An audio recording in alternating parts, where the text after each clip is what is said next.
కాబట్టి ప్రియులారా, మనం దేవుణ్ణి తెలుసుకున్న వారిగా జీవించాలా, ఎరగని వారిగా మనం జీవించకూడదు. ఎరగని వారికి మనం తెలియజేయాలా. ఎలాగంటే ఉదాహరణకి మరి జగదుత్పత్తి మొదలుకొని సృష్టించబడిన వస్తువులనన్నా చెప్పి చూపించాలా. ఈ రంగు ఎట్లా మారుతుంది, ఈ రుచి ఎట్లా వస్తుంది, ఒకసారి ఆలోచించు. నీకు చేతనైతే చెప్పు, మరి నేను తెలుసుకుంటా.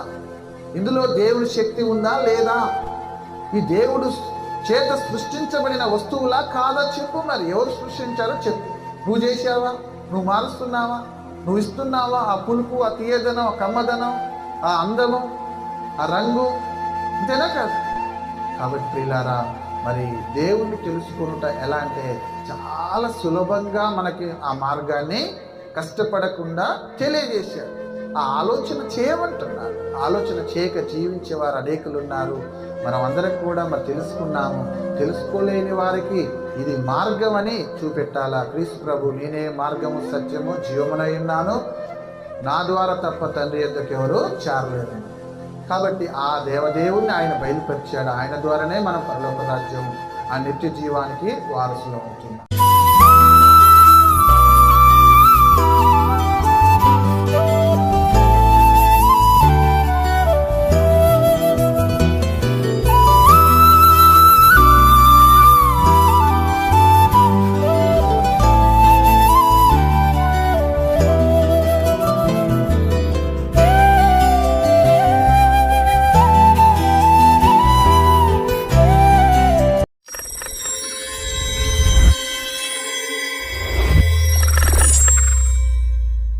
ఈ యొక్క మధ్యాహ్నకాల సమయంలో ఐటిపాముల స్థానిక క్రీస్తు సంఘ ఆధ్వర్యంలో సహోదరులు ఎన్ సామ్యూల్ గారు మమ్మల్ని ప్రేమించి ఆదరించి ఈ యొక్క బైబిల్ సెమినార్ జ్ఞాన సదస్సులో దేవుని వాక్యాన్ని మీతో పంచుకోవడానికి ఎంతో ప్రేమపూర్వకంగా మమ్మల్ని ఆహ్వానించినందుకు వారికి, వారి కుటుంబానికి, స్థానిక సంఘస్థులందరికీ కూడా ఆ యొక్క హృదయపూర్వక వందనాలు తెలియజేసుకుంటున్నాను.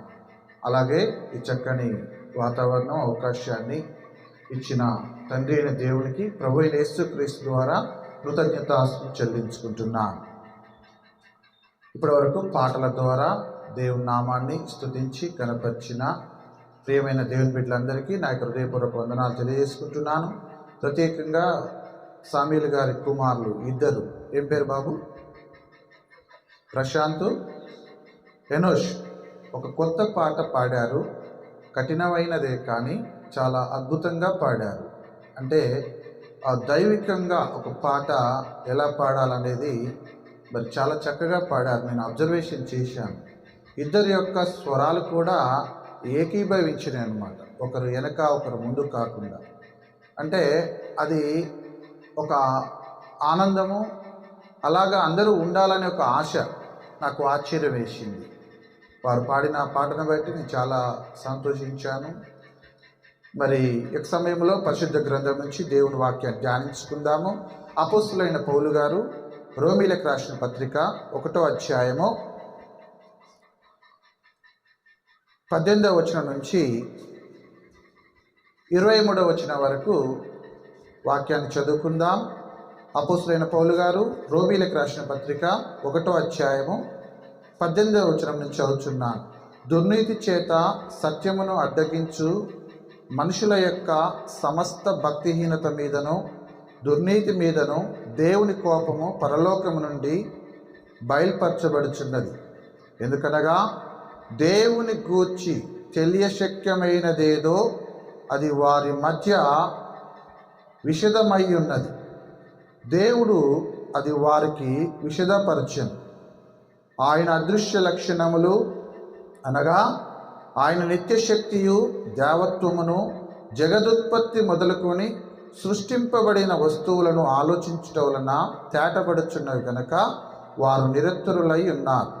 మరియు వారు దేవుని నెరిగియు ఆయనను దేవునిగా మయపరచలేదు, కృతజ్ఞతాస్తుతులను చెల్లింపను లేదు, కానీ తమ వాదముల యందు వ్యర్థులయ్యారు.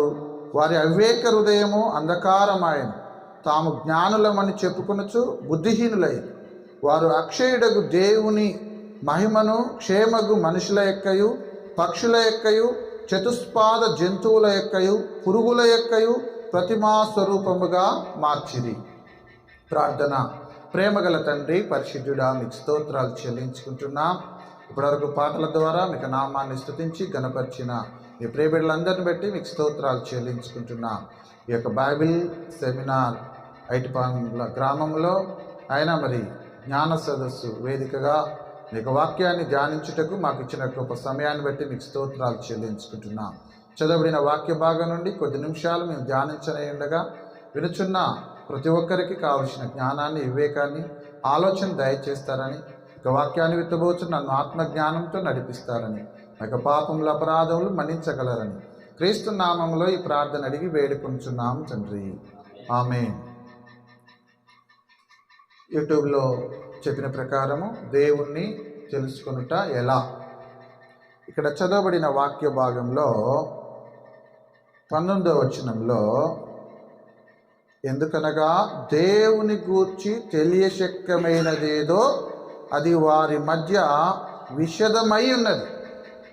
అంటే దేవుణ్ణి గూర్చిన సమాచారం ఏమిటో అనేది సంపూర్ణంగా తెలియజేయడం జరిగినది. ఇక రహస్యమైనది ఏదియో లేదు, చాలా స్పష్టంగా రాయబడి ఉన్నది. అంటే దేవుడు ఎలా ఉంటాడు, ఎక్కడ ఉంటాడు, ఏం చేస్తున్నాడు, ఆయన చూడాలనే ఆలోచన కలిగిన వారు, వారికి కనబడాలనే కోరిక కలిగిన వారు, నేను చూస్తేనే నమ్ముతా, చూడకుంటే నమ్మని వారు.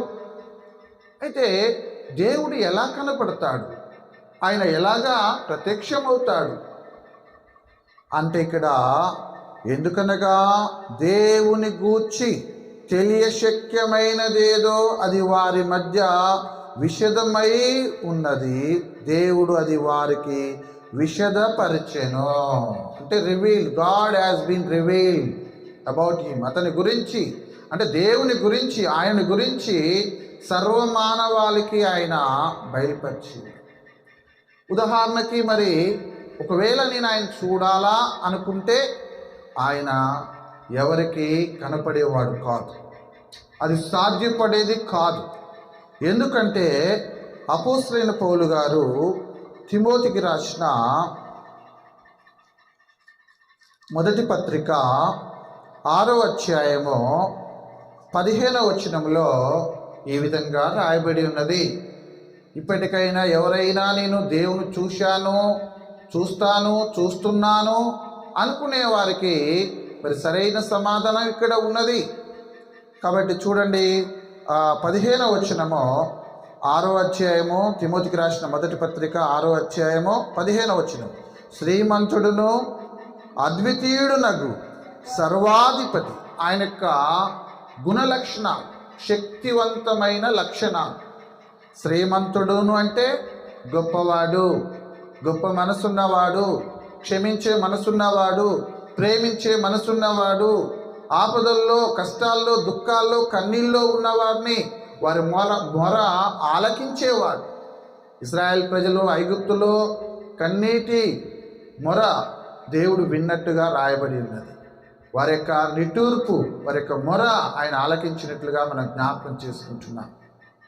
శ్రీమంతుడును అద్వితీయుడునగు అంటే ఏకైక, అలాగనే సర్వాధిపతి, సర్వమునకు అధిపతి, యుక్త కాలములయందు అంటే సరైన సమయములలో ఆ ప్రత్యక్షతను కనపరచును. ఆ సర్వాధిపతి రాజులకు రాజును, ప్రభువునకు ప్రభునై ఉన్నాడు. అంటే ఈ భూమి మీద ఎందరైతే రాజులుగా, ప్రభులుగా పిలువబడ్డారో వారందరికీ ఆయన సర్వాధిపతి, రాజులకు రాజును, ప్రభువులకు ప్రభునై ఉన్నాడు. ఎలా ఉన్నాడట? సమీపింపరాని తేజస్సులో. అంటే ఎవరైనా దగ్గరికి వెళ్ళి చూడాలనుకుంటే సాధ్యపడదు. తేజస్సు అంటే అత్యంత శక్తివంతమైన వెలుగు. కాబట్టి ఎవరు కూడా ఆ వెలుగు దగ్గరికి వెళ్ళలేరన్నమాట. ఉదాహరణకు మనం ఒక సూర్యుడిని చూడగలుగుతామా? ఉదయం 1 నిమిషం కూడా చూడలేము, ఎందుకంటే కళ్ళు మూతలు పడిపోతాయి, అంత శక్తివంతమైనది. మరి ఆ సూర్యున్నే కలగజేసిన గొప్ప దేవుడు ఆయన. కాబట్టి సమీపింపరాని తేజస్సులో ఆయన మాత్రమే వసించుచు అమరత్వం గలవాడై ఉన్నాడు. అంటే ఆయనకు అంతము లేదు, మరణము లేదు, నిత్యము సజీవుడు అయిన జీవము గల దేవుడు, అమరత్వము గలవాడై ఉన్నాడు. మనుషులలో ఎవడునూ ఆయనను చూడలేదు. ఎవరైనా నేను దేవుణ్ణి చూశానంటే ఇది అబద్ధమవుతుంది, అంతేనా కదా? చూడండి, మనుషులలో ఎవడునూ ఆయనను చూడలేదు, ఎవడునూ చూడనేరడు. భూతకాలము చూడలేదు, భవిష్యత్ కాలంలో ఒకవేళ చూస్తాను అనే ఆశ కలిగిన వారికి కూడా అవకాశం లేదు. రెండు కాలాల గురించి మాట్లాడాడు. ఎవడునూ చూడలేదు, ఆయనను ఎవడునూ చూడనేరడు. ఆయనకు ఘనతయు శాశ్వతమైన ప్రభావము కలిగి ఉండును గాక. ఆమేన్. మరి అలాంటి ఆ గొప్ప దేవుణ్ణి మానవుడు ఎలాగా తెలుసుకుంటాడు? అంశం ఏంది? దేవుణ్ణి తెలుసుకొనుట ఎలా? మరి పరిశుద్ధ గ్రంథమేమో ఆయన గురించి, ఆయన శక్తి గురించి, ఆయన స్థితి గురించి, ఉన్నతమైన ఆ యొక్క స్థానం గురించి అలాగా చెప్పబడ్డది. మరి మానవుని యొక్క తపన ఏంటంటే దేవుణ్ణి తెలుసుకోవాలా. ఎలా తెలుసుకోవాలా? ఉదాహరణకి చూడండి, మానవుడు ఇప్పటి వరకు భూమి మీద అనేకమైన వాటిని, కొత్త వాటిని కనిపెట్టాడు. ఇన్నోవేషన్స్ అంటే ఇన్వెంటెడ్ అంటే కొత్త దాన్ని కనిపెట్టడం. డిస్కవరీ అంటే ఉన్నదాన్ని కనుగొని పరిశీలన చేయడం. కాబట్టి డిస్కవరీ ఛానల్ ఉంటుంది. అంటే భూమి మీద ఉన్న వాటి గురించి పరిశీలన చేస్తుంటారు. జంతువులు, సముద్రంలో ఏమేమి ఉన్నాయి, ఇలాగా. ఒక ఎవరెస్టు శిఖరాన్ని ఎత్తెంతో కొలిశారు. ఒక పసిఫిక్ మహాసముద్రం లోతెంతో ఒక ఎస్టిమేషన్ వేసి కొలిశారు. అంటే భూలోక విస్తరణ, నీరు ఎంత ఉన్నది, వీటన్నిటిని ఒక అంచనా వేస్తున్నారు. అంతేనా? ఉదాహరణకి డాక్టర్లు ఉన్నారు, ఎండి, డాక్టర్ ఆఫ్ మెడిసిన్. అంటే వాళ్ళు ఒక మెడిసిన్ కనుక్కుంటేనే వాళ్ళకి అది ఇస్తారన్నమాట. ఎండి అవుతారు, డాక్టర్ ఆఫ్ మెడిసిన్. ప్రతి ఒక్క పీజీ డాక్టరు ఒక మెడిసిన్ కనుక్కోవాలి. కాబట్టి వారు ఒక మెడిసిన్ కనుక్కుంటారు. అలాగనే ఉదాహరణకు ఒక ఏరోప్లేన్ ఉన్నది, రైట్ బ్రదర్స్ కనుక్కున్నారు. ఒక ట్రైన్, బస్, కార్, ఇలాగ అనేకమైన యంత్రాలు, ఒక ప్రింటింగ్ ప్రెస్, అలాగనే కదా. ప్రతి ఒక్క దాన్ని, యంత్రాన్ని మానవుడు కనుక్కుంటే వాళ్ళ పేర్లు రాయబడ్డాయి. మరి మానవుని సృజించిన గొప్ప దేవుడు మానవునికి అంత మేధస్సును ఇచ్చాడు. మరి భూమి మీద ఒక ఆశ్చర్యమైన కార్యాలు జరుగుతున్నాయి. శాటిలైట్ ద్వారా మనం టీవీలు, రేడియోలు, ఫోన్లు ఇవన్నీ సమాచారం వెళ్తున్నది, వస్తున్నది, అంతేనా కాదు? రేడియో కార్యక్రమాలన్నీ శాటిలైట్ ద్వారానే జరిగాయి. టీవీ కార్యక్రమాలు ఇప్పుడు మొబైల్లో. అంటే ఈ యొక్క సాంకేతిక నైపుణ్యత, ఈ టెక్నాలజీ అనేది ఎంతో వేగంగా అభివృద్ధి చెందింది. అంటే మానవుడికి అసాధ్యమైనది ఏదీ లేదు అన్నట్టుగా కొనసాగుతుంది లోకంలో, అంతేనా కాదు? అయితే మరి ఆ దేవుణ్ణి కూర్చిన జ్ఞానాన్ని, ఆలోచనని, దేవుణ్ణి తెలుసుకోవాలనే ఒక తపన కూడా ఒక భాగంగా ఉన్నది. అందుకనే దేవుడు మానవుని చేస్తే మానవుడేమో దేవుళ్ళని చేస్తున్నాడు. వాళ్ళకి ఇష్టమైన దేవుళ్ళని చేసేసారు, అంతేనా కాదు? అయితే God created man and man made the gods. దేవుడు మానవుని చేస్తే మానవుడు ఏంటంటే దేవుళ్ళనే సృష్టించాడు, తనకిష్టమైన దేవుళ్ళని. అది తాత్కాలికమైనది, వారి యొక్క ఊహ, ఆలోచన మాత్రమే అది. కానీ ఈ సర్వోన్నతుడైన దేవుణ్ణి మానవుడు తెలుసుకుంటున్నాడా, ఆలోచన చేస్తున్నాడా? ఒక క్రైస్తవులంగా మనము ఆ దేవుని గూర్చిన ఆలోచన మనకి ఏ విధంగా ఉన్నది అంటే ఇక్కడ సమాధానం ఉన్నది. చూడండి, 20వ వచనంలో ఆయన అదృశ్య లక్షణములు. అదృశ్య లక్షణములు అంటే కనబడనివి. దృశ్యమైనవి అంటే ఇప్పుడు నేను మీకు కనబడుతున్నాను, మీరు ఓకేనా, నాకు కనబడుతున్నారు. మనకి కంటికి ఎంతవరకు ఏవి కనబడతాయో అవి కనబడతాయి. అవతల ఏమి లేదని అర్థమా? కాదు. కంటికి అద్దులున్నాయి. మన కన్ను ఎక్కడ వరకు చూస్తుందో అక్కడ వరకే చూస్తుంది. ఇక నాకు కనబడతలేదు, అవతల ఏమి లేదంటే అది అమాయకం, అజ్ఞానం. అది అంతేనా కాదా? అంటే కన్నుకు కూడా ఒక సామర్థ్యాన్ని ఎంతవరకు చూడాలో అంతవరకే. మానవునికి మేధస్సు ఎంత ఇవ్వాలో అంతవరకే ఇచ్చాడు. మనం ఎంత ఆలోచించినా కొన్ని విషయాలు అర్థం కావు. ఒక వస్తువు ఆడబెట్టుకునే అటు ఇటు చూస్తుంటాం. అర్థమవుతుందా? చిన్న విషయాలు కూడా మనకు అర్థం కావు. కాబట్టి మరి ఆ సర్వోన్నతుడైన దేవుడి గురించి ఎట్లా తెలుసుకోవాలా? తెలుసుకునేవారు ఉన్నారు, తెలుసుకోలేక జీవించేవారు ఉన్నారు. కానీ ఇక్కడ సమాచారం చూడండి. ఆయన అదృశ్య లక్షణములు అనగా ఆయన నిత్య శక్తియు, అంటే ఎటర్నల్ పవర్. ఆ శక్తి ఈ కరెంటు లాంటిది కాదు. కరెంట్ వచ్చి ఇలా పోయేది కాదు. మనకు బలం ఉన్నప్పుడు పనిచేసి బలం లేనప్పుడు కూలపడేది కాదు. అంతేనా కాదు? ఒక బిల్డింగ్ అయినా కొత్తదిగా కనబడి తర్వాత పాతదైపోతుంది. వేసుకున్న చొక్కా కూడా కొత్తగా ఉంటుంది, పాతగడిపోతుంది. కానీ దేవుని శక్తి అలాంటిది కాదు, నిత్యము ఉండేదన్నమాట. అందుకనే ఆయన నిత్య శక్తియు దేవత్వమును, అంటే దైవత్వము. జగదుత్పత్తి మొదలుకొని సృష్టింపబడిన వస్తువులను ఆలోచించుట వలన తేటబడుచున్నవి.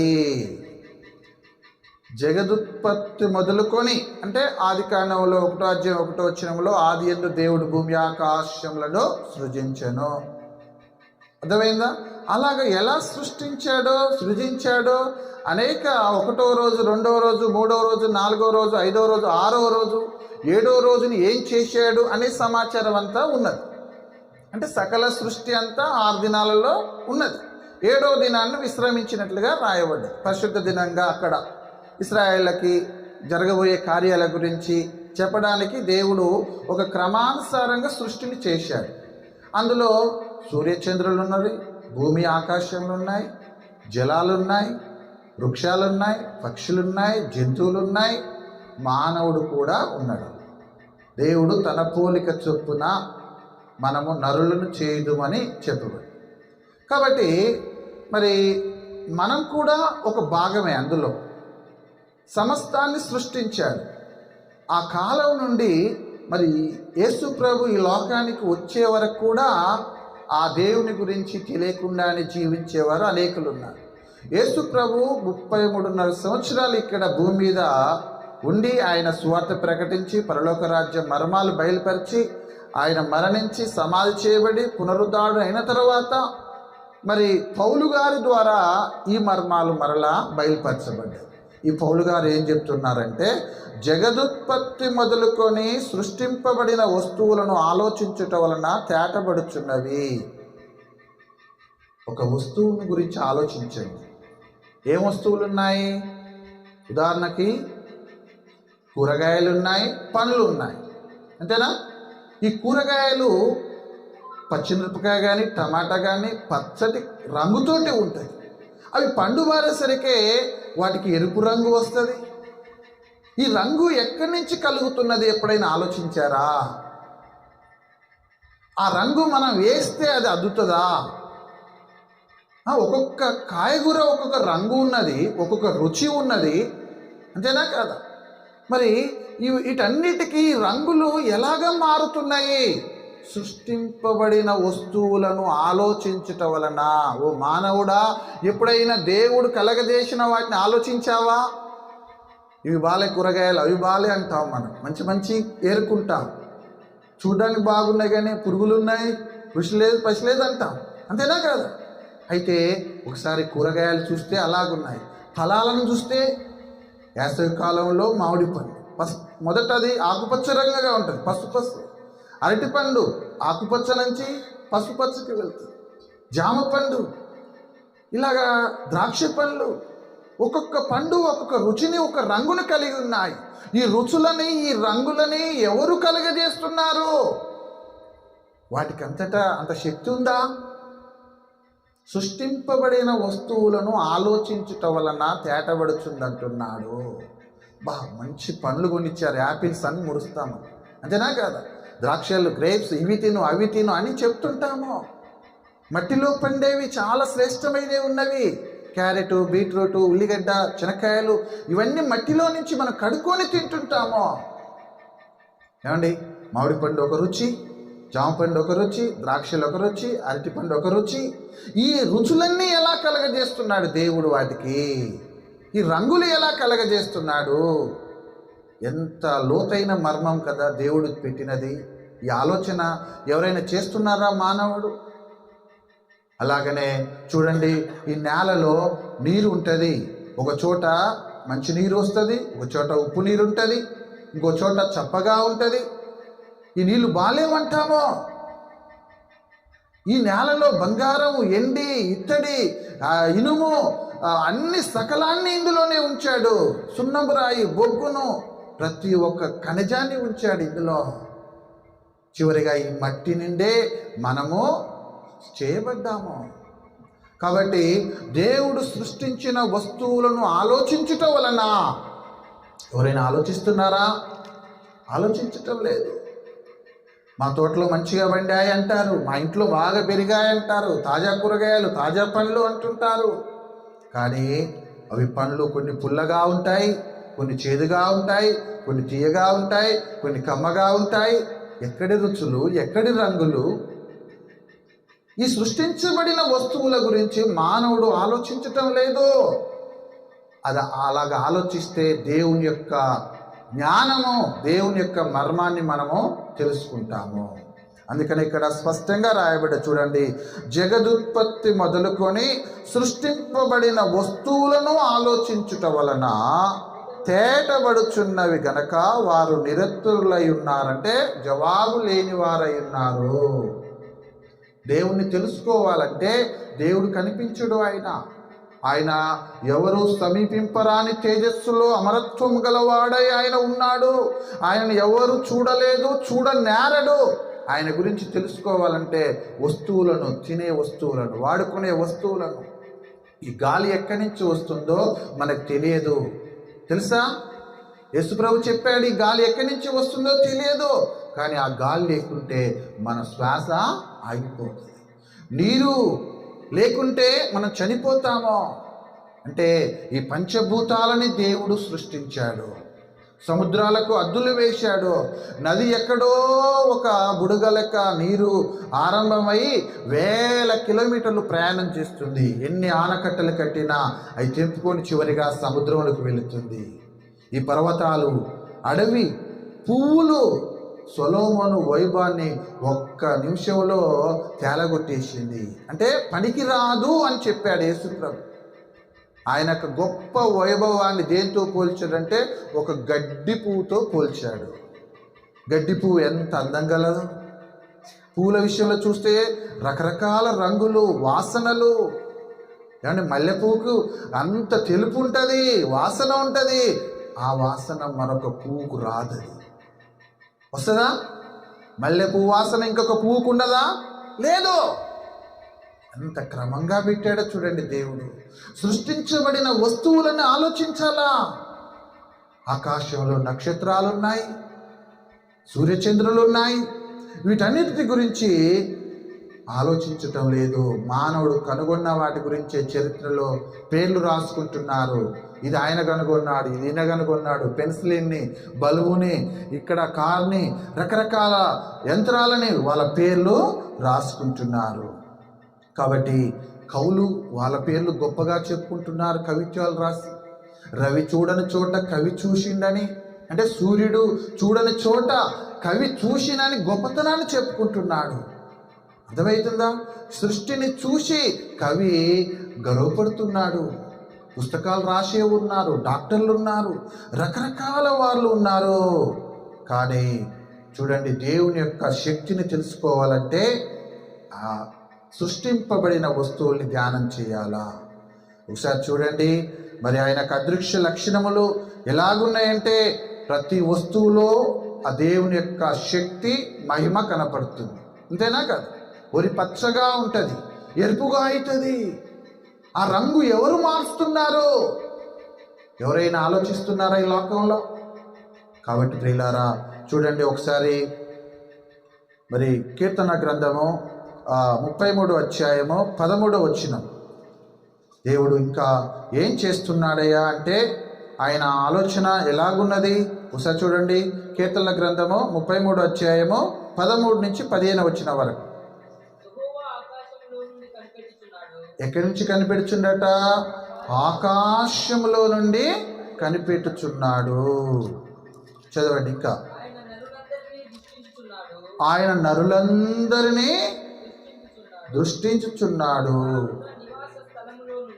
ఒకరినా ఇద్దరినా? నరులందరూ అంటే సమస్త మానవాల్ని ఆయన దృష్టించుచున్నాడు. తానున్న నివాస స్థలంలో నుండి భూలోక నివాసులందరి వైపు ఆయన చూచుచున్నాడు. ఆయన వారందరి హృదయములను ఏకరీతిగా నిర్మించినవాడు, వారి క్రియలన్నీ విచారించువాడు, వారిని దర్శించువాడు.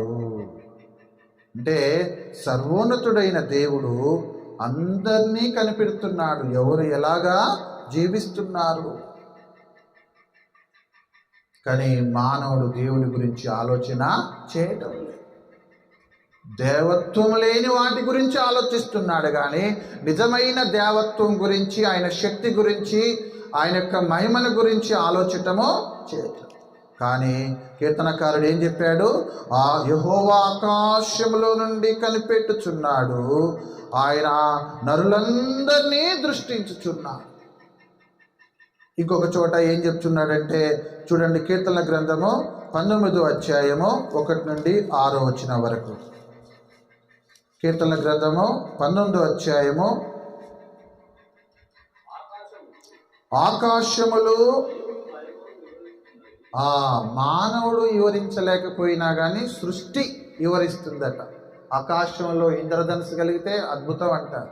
అది నోహా కాలంలో చేసుకున్న నిబంధన. ఇక జలప్రలయం రాదు అని చెప్పాడు. కాబట్టి ఆకాశములు దేవుని మహిమను వివరించుచున్నవి, అంతరిక్షము ఆయన చేతి పనిని ప్రచురపరుచుతున్నది. స్పేస్ సెంటర్, అంతరిక్షానికి వెళ్తున్నారు. సునీత విలియమ్స్ ఇంకా అక్కడే ఉన్నారు. ఇంకా వారికి ఏదో సాంకేతిక లోపం వచ్చి రాలేకపోతున్నారు అని ఇలాగా అక్కడికి వెళ్ళిన వారు, వచ్చిన వారు గొప్ప గొప్ప పేర్లతో చరిత్రలో రాసుకుంటున్నారు. కానీ చూడండి, అంతరిక్షము ఆయన చేతి పనిని ప్రచురపరుచున్నది, పగటికి పగలు బోధ చేయొచ్చు. పగలు అనేది ఏర్పడకుంటే మానవుడికి మనుగడ లేదు. ఈ రాత్రి అనేది లేకుంటే కూడా మానవుడికి మనుగడ లేదు. 24 గంటలు పగలే ఉంటే, 24 గంటలు రాత్రే ఉంటే మానవుడు, జంతువులు, వృక్షాలు అన్నిటికీ వేదన. నేను వస్తున్నాను, ఉదయిస్తున్నాను అని డబ్బు కొడతాడా సూర్యుడు? ఇక నేను సాయంత్రం అవపడుతున్నాను అంటాడా చంద్రుడు? కానీ వాటి యొక్క శక్తి ఎలాగా ప్రభావితం చేస్తుందో చూడండి. వాటికి భాష లేదు, మాటలు లేవు, వాటి స్వరము వినపడదు. వాటి కొలనూలు భూమి అనంతటా వ్యాపించినది. సూర్యుడు తూర్పున ఎక్కడో ఉదయిస్తే ఈ కిటికీలంగా ఆ కిరణాలు పడితే ఎండ కొడితే ఎండ వస్తుంది లే అంటాం. ఇలాగా భూమి అంతటి మీద వ్యాపిస్తుంటది. భూదిగంతముల వరకు, ఆ లోక దిగంతముల వరకు వాటి ప్రకటనలు బయలు వెళ్ళుచున్నవి. వాటిలో ఆయన అనగా దేవుడు సూర్యునికి గుడారం వేసెను. సూర్యునికి ఎవరైనా గుడారం వేస్తారా? అది నిత్యం మండుచున్న అగ్నిగోళం. దానికి ఒక టెంట్ గుడారం వేసిండట. పలానా సమయంలో ఇక్కడ కనపడాల, తర్వాత అక్కడ కనపడాలి. ఇక్కడ కనపడద్దు, సాయంత్రం అయిన తర్వాత నువ్వు అస్తమించాలి పో. అయితే ఆయన సూర్యునికి గుడారం వేసెను. అతడు అంటే సూర్యుడు తన అంతఃపురములో నుండి బయలుదేరి పెళ్లి కుమారుని వలె ఉన్నాడు. అంతేనా? సూర్యుడి కొరకు, ఉదయం కొరకు ఎదురు చూస్తాం 4ంటికి 5ంటికి లేచి. ఒకవేళ సూర్యుడు ఉదయించుకుంటే మబ్బులుంటే సమస్యే. అయితే అతడు తన అంతఃపురములో నుండి బయలుదేరి పెళ్లి కుమారుని వలె ఉన్నాడు. సూర్యుడు పరిగెత్తనుల్లసించున్నట్లు తన పదమునందు పరిగెత్తనుల్లసించుచున్నాడు. నువ్వు నిద్రపోకు, పని చేయి, తినకపో, ఊరికి వెళ్ళకపో. అంతేనా? ఇంట్లో నుంచి బయటికి వెళ్ళకపో. సూర్యుడి ప్రయాణం అనేది ఆగదు. ఇంట్లో కూర్చొని బయటికి వెళ్ళే వారికే అక్కడికి వెళ్తుంటాడు. అంటే తన పని అనేది అలాగ కొనసాగిస్తున్నాడు. అతడు ఆకాశమున ఈ దిక్కు నుండి బయలుదేరి ఆ దిక్కు వరకు దాని చుట్టూ తిరిగి వచ్చుచున్నాడు. దీన్ని బట్టే సైన్స్ అనేది అర్థమైంది. సూర్యుడు తిరుగుచున్నాడు, భూమి తిరుగుచున్నది. కాబట్టి ప్రియులారా చూడండి, ఇంకా అతని వేడిమికి మరుగైనది ఏదియో లేదు. యెహోవా నియమించిన ధర్మశాస్త్రము యథార్థమైనది. కాబట్టి ఇక్కడ ఈ యొక్క ఆకాశములు దేవుని మహిమను వివరించుచున్నవని చెప్తున్నాడు. సూర్యుని గురించి మాట్లాడుచున్నాడు. వచ్చేది ఎండాకాలం. అందరూ ఆలోచిస్తారా, ఎండలు ఇట్టపాడైన ఎండపాడైన అంటుంటారు, అంతేనా కాదు? కానీ ఎండాకాలం అనేది ఉండాలా, చలికాలం అనేది ఉండాలా, శీతాకాలం ఆ వర్షాకాలం అనేది మనగడ సాధ్యమవుతుంది. ఎండాకాలం లేకుండా ఎప్పుడు వర్షాలు వస్తే బతుకుతారా?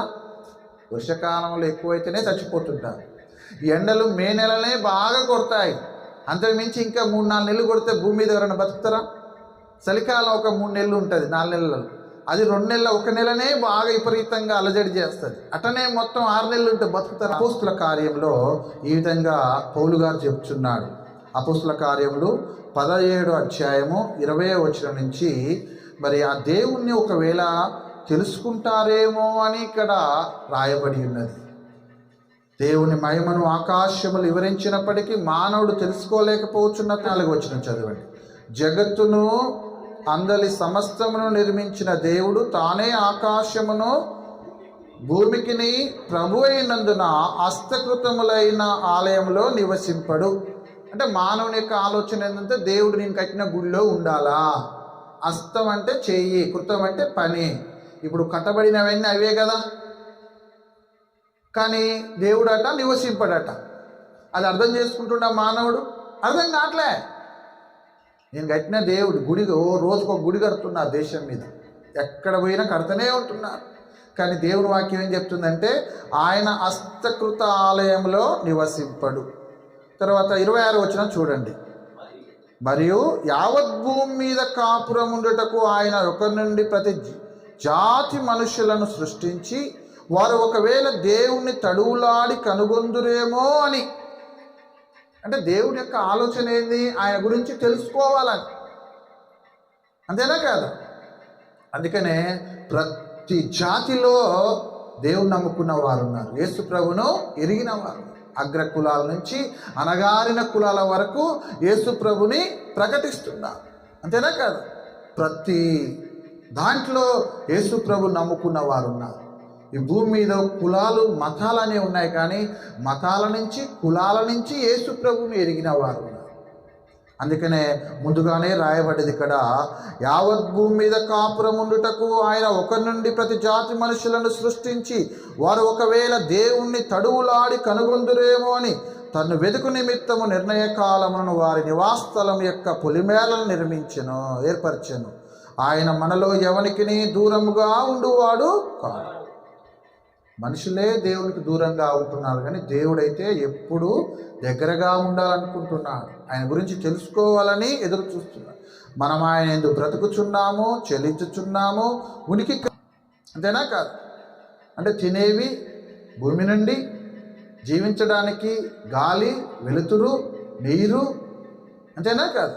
సమస్తాన్ని ఆయనే అనుగ్రహించి ఉన్నాడు. ఇంకేమంటున్నాడు? మనం ఆయన యందు బ్రతుకుచున్నాము, చెల్లించుచున్నాము, ఉనికి కలిగి ఉన్నాం. అటువలే మనం ఆయన సంతానమని మీ కవీశ్వరులలో కొందరును చెబుతున్నారు. కాబట్టి దేవుని సంతానమై ఉండి మనుషుల చమత్కార కల్పనల వలన మల్చబడిన బంగారమునైనను, వెండినైనను, రాతినైనను దేవత్వము పోలి ఉన్నదని తలంపకూడదు. ఏమంటే దేవుడు అందులో ఉంటాడా? కిలో బంగారం ఆకారంలో చేసిన దేవుడు ఉంటాడా? అందులో వెండిలో ఉంటాడా? రాతి బొమ్మలో ఉంటాడా? ఏ బొమ్మలో ఎక్కడ కూడా ఆయన ఉండడు. అవన్నీ కలగజేసిన వాడు, వాటిలో ఎందుకు? కాబట్టి ఒకసారి ఎబ్రీలకు రాసిన పత్రిక 1వ అధ్యాయము 1-2 వచనాలు చూడండి. మరి అలాంటి దేవుడు మరి మానవుల కోసం ఆయన ఎలాగా ప్రత్యక్షమయ్యాడంటే ఒక్క మాటలో రాయబడి ఉన్నది. పూర్వకాలమందు నానా సమయములు అంటే ఒకటి కాదు, రెండు కాదు, లెక్కలేనన్ని సార్లు. దేవుడి యొక్క ఆలోచన ఎట్లా ఉందో చూడండి.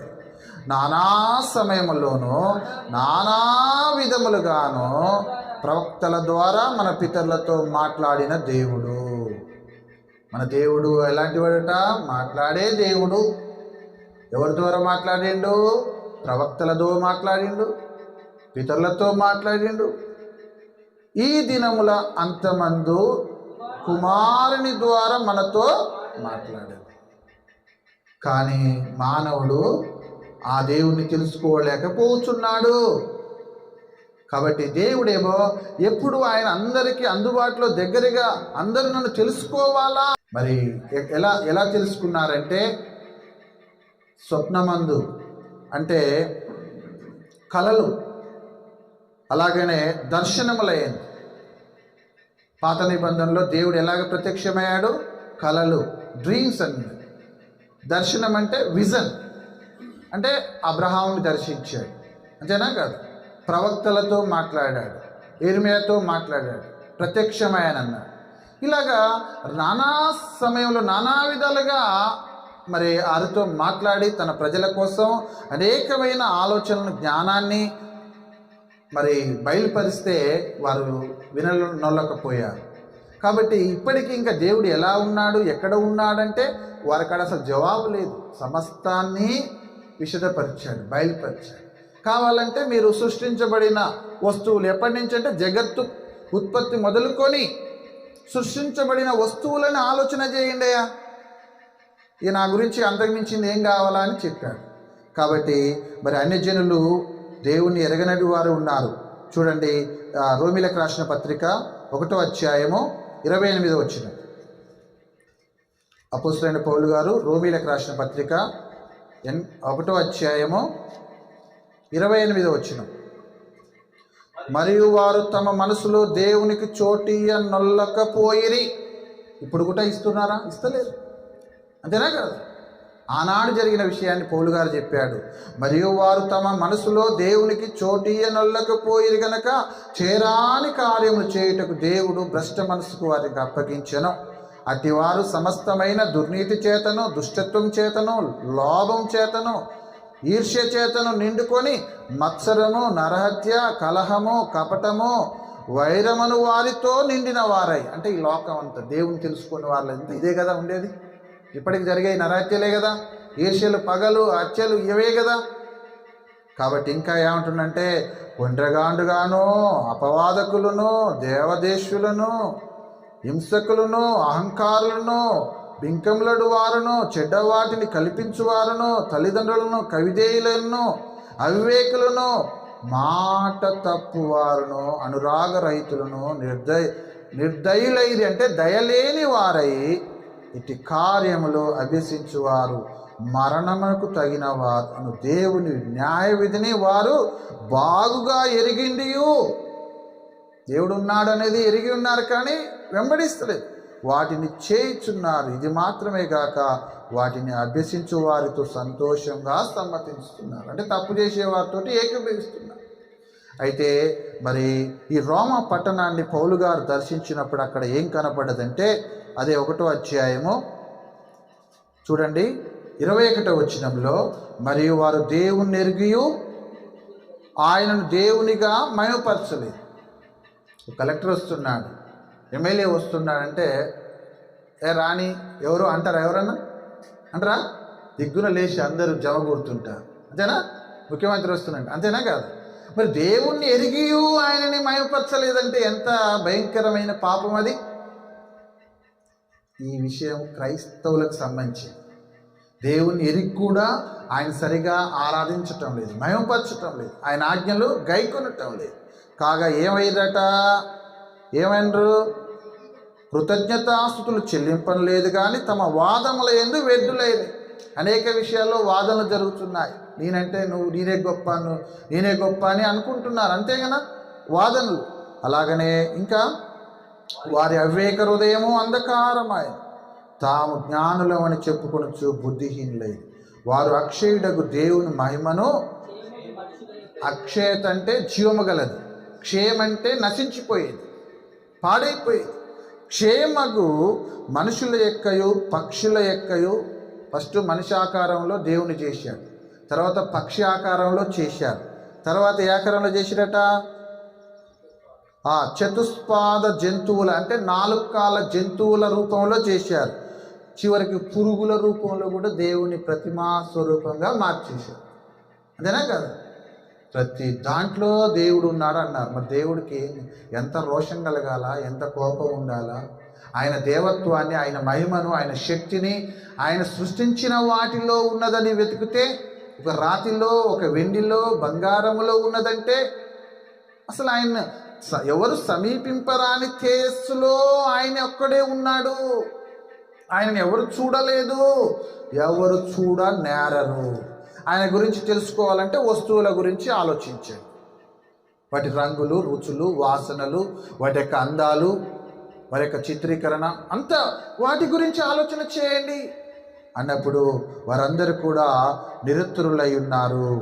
కొందరు చూడండి, తీతుకు రాసిన పత్రిక 1వ అధ్యాయం 16వ వచనము.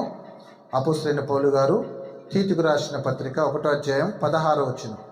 దేవుని ఎరుగుదుమని వారు చెప్పుకొందురు కానీ అసహ్యులను, అవిధేయులను, ప్రతి సత్కార్యము విషయము భ్రష్టులయ్యుండి తమ క్రియల వలన ఆయనను ఎరగమన్నట్టున్నారు.